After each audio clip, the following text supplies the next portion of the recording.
राजकारणामध्ये कोणी कोणाचा कायमचा शत्रू नसतो या वाक्याचा पुन्हा एकदा उच्चार करत अजित पवार यांनी वेगळेच काही संकेत दिलेत का असा प्रश्न निर्माण झालाय।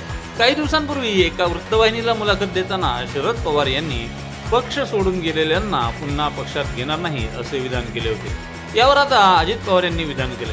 माध्यमांनी विचारलेल्या प्रश्नाला उत्तर देताना ते बोलत होते। या व्हिडिओचे सहप्रायोजक आहेत Soham developers, we build for future, Shitole crystal, Shitole heights आणि शितोळे पार्क असे 1 ते 3 बेडरूम्सचे वारजे कर्वेनगर भागातील स्मार्ट होम्स, जिथे तुमचे भविष्य होईल सुरक्षित।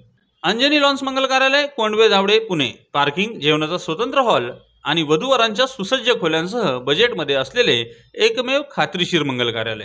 या मुलाखतीचा एक प्रश्न आहे की शरद पवार साहेब म्हटले की ज्यांनी मोदींसोबत जाण्यासाठी पक्ष सोडलाय त्यांना पक्षात पुन्हा नो एंट्री आहे।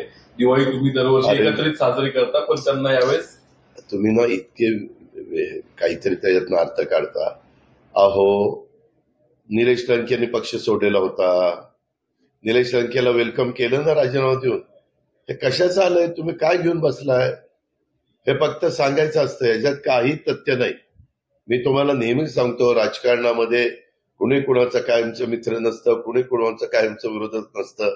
हे उगीच मोठे लोक काही बोलले की हे असं बोललेले आहेत, त्याच्याबद्दल तुमचं काय मत आहे?